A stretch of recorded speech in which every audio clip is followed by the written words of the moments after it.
I totally get it if you don't like Shakespeare. I did a degree in English literature and I didn't like Shakespeare, avoiding him whenever I could.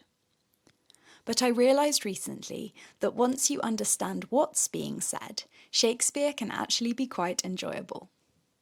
Welcome to my new series, Shakespeare Translated, in which I break Shakespeare plays into small chunks and put them into 21st century English. Whether you're a GCSE, A-level or university English student, or you're simply reading Shakespeare for fun, I hope these videos help you fall in love with him a bit more, or at least tolerate him. Today's extract is from Romeo and Juliet, Act 3, Scene 3, and it is a monologue by Romeo. This monologue comes after Romeo has been told by Friar Lawrence that he has been banished from Verona for killing Tybalt. Friar Lawrence tells Romeo that he is lucky for having escaped a death sentence, but Romeo disagrees. Romeo says, "'Tis torture and not mercy. Heaven is here where Juliet lives, and every cat and dog and little mouse, every unworthy thing live here in heaven and may look on her. But Romeo may not. More validity, more honourable state, more courtship lives in carrion flies than Romeo. They may seize on the white wonder of dear Juliet's hand, and steal immortal blessing from her lips, who, even in pure and vestal modesty, still blush as thinking their own kisses sin. But Romeo may not, he is banished. Flies may do this, but from this I must fly. They are free men, but I am banished. And sayest thou yet that exile is not death?" Let's translate this into English that is a little bit easier to understand. It is torture and not mercy.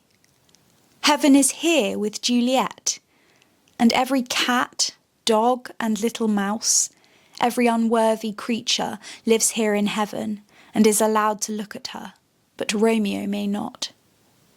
Carrion flies are considered more valid, more honourable and more worthy of courting Juliet than Romeo is. They may land on her beautiful hand and steal a kiss from her lips, which, being as pure and chaste as they are, blush even when only touching each other. But Romeo may not do these things because he has been banished. Flies may do this, but I must fly away from this. They are free men, but I have been banished. And yet you say that exile is not equal to death? Let's take a closer look at her lips, who, even in pure and vestal modesty, still blush as thinking their own kisses sin. I translated this as, her lips, which, being as pure and chaste as they are, blush even when only touching each other. Romeo means that Juliet's lips are so pure that even the act of her own lips pressed together and touching makes them blush red, because the act of them pressing together is a bit like a kiss. Now let's have a look at some of the interesting language and linguistic techniques used throughout this monologue. The first interesting thing to notice is the variety in sentence length. Romeo begins with a short sentence, followed by 3 long sentences, and finally 4 short ones. The short ones are, "'Tis torture and not mercy," and then at the end, "But Romeo may not, he is banished. Flies may do this, but from this I must fly. They are free men, but I am banished. And sayest thou yet that exile is not death?" The longer ones are, "Heaven is here where Juliet lives, and every cat and dog and little mouse, every unworthy thing live here in heaven and may look on her, but Romeo may not. More validity, more honourable state, more courtship lives in carrion flies than Romeo." They may seize on the white wonder of dear Juliet's hand and steal immortal blessing from her lips, who, even in pure and vestal modesty, still blush as thinking their own kisses sin. The first sentence, "'Tis torture and not mercy," shows that Romeo is very clear about his feelings. He is certain that banishment is not mercy. Romeo then goes on to discuss his distance from Juliet in great detail, becoming more and more carried away and upset, hence the lengthier sentences. He then appears to confront his fate with short sentences that suggest realisation, and finally an angry question. We have polysyndeton. This is the use of repeated conjunctions.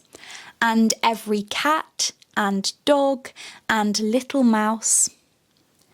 This creates emphasis. Romeo is emphasising that all these seemingly insignificant creatures can get close to Juliet and he cannot. We have lots of repetition. But Romeo may not. But Romeo may not. More, more, more. Banished. Banished. The repetition suggests that Romeo is coming to terms with his situation. It also suggests that he is becoming increasingly more upset and frustrated, really trying to convey to Friar Lawrence that banishment is no better than death in his eyes. We have a couple of voltas. You may have heard this term, volta, when studying poetry. Don't forget that Romeo and Juliet is primarily written in verse, not prose, so lots of your GCSE poetry terms may apply here too. A volta is a turn, a moment of change in tone, thought, or argument, often conveyed using words such as but and yet. We have but Romeo may not twice. Romeo successfully brings the focus back to himself and his banishment. We have a tricolon. More validity, more honourable state, more courtship. Romeo is being hyperbolic, saying that these disgusting flies are considered more worthy of courting Juliet than he is. He uses the tricolon to emphasise his point. The use of the active verbs seize and steal to describe the carrion flies, seize on the white wonder, steal immortal blessing. These are violent, unpleasant verbs, perhaps suggesting that Juliet is at risk unless Romeo is there to care for her. White wonder. This is alliteration. This alliteration creates a soft sound, suggesting Romeo's longing and desire for Juliet.